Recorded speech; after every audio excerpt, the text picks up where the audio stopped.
These are the only tools you're going to need to adjust your valves. 17mm wrench, doesn't need to be a box. It can be a box, an open, or a socket, it really doesn't matter.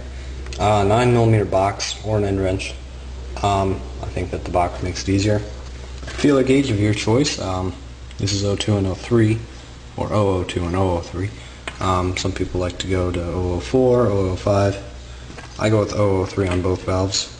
And some pliers. And if you're rich enough, you can buy some of those fancy schmancy little some special tool you can buy. Makes it easier to adjust your valves, and it's basically a combination of this and the pliers that hold the little nut, the little adjuster in the middle. First step is to make sure that your engine is at top dead center on the compression stroke. What you do is you rotate the flywheel. On a CRF50, the flywheel is going to look a lot different than this. This is an older motor, but the principle is the same. You got to make sure that it's at the T mark on the compression stroke. Now, this is not on the compression stroke, and I can tell because it's not spinning easily, and that's because it's on valve overlap, and the springs are wanting to keep this motor right here. And if you twist it this way, it's hard, and if you twist it this way, it's hard. So I'm going to go another 360 degrees until I get to the same mark, and it's going to be hard to turn getting up to it, and that's the compression. And then when you get here, it's going to be real easy to spin, and that's because it's at top dead center on the compression stroke. The next step is to take your big 17mm wrench, pull out and unscrew this tappet cover. Don't lose this little O-ring in here. And you don't need to replace it, so just keep it clean. Next step is to loosen the lock nut. Take your little 9mm and loosen that up. Okay. And then loosen this little adjuster bolt here until you got way too much free play in there. And then take your feeler gauge, and I like to just wipe it off with my finger and just to make sure that it's clean. I don't get any dust in my motor. And stick it in here, and then tighten this little adjuster bolt until I feel it stop. And then right about finger tight is where you're going to have the correct tension. And then just finger tighten that lock nut. And then take your pliers, or take your box wrench first and stick it on here, and then take your pliers to keep this little adjuster thing from spinning, and then snug it up. And then once you got it tight, you got to double check again, make sure that your valve, that your adjustments haven't moved. So snug that, then check this again for the correct tension. You should just have a little bit of pull on there. You don't, I mean not pull, but a little bit of friction. And then you put this back on. And then the manual says you got to torque this to 10 foot-pounds, but you don't really need to. But the point I'm making is that you don't want to over tighten this because it doesn't need to be very tight.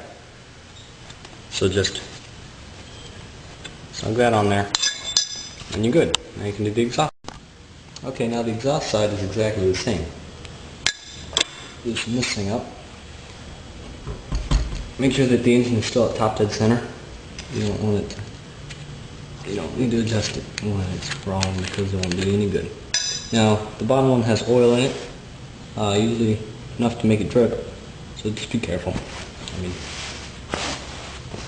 don't make a mess wherever you're working.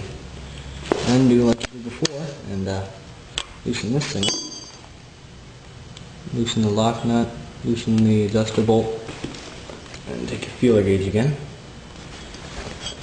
Wipe it down with your thumb. Just make sure it's clean. And then get in here and tighten this thing down until it's finger tight. And then that should be just about the right tension on this feeler gauge, which it is. Then tighten down the lock nut about as tight as you can get it with your finger.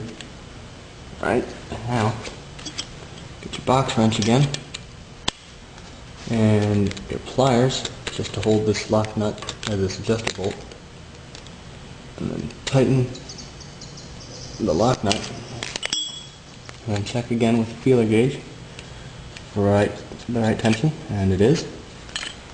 And then you can reassemble. I just got some oil on here. I'll wipe this off. Okay. make sure that your O-ring is in place and clean. Then you can twist this back on here. And once again, the manual calls for 10 foot-pounds. Don't need to torque it, but you don't need to over-tighten it. Just because it's big, you don't need to make it very tight. So just snug that up and you're all set. Now you can put your ignition cover back on. I didn't include that in the tutorial, but you need to put this back on also. Forgot to say to take it off in the beginning, but you do need to take it off in order to make sure you're at top dead center.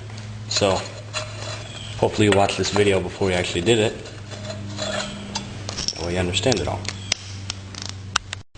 Once you got everything cleaned up and put back together, you can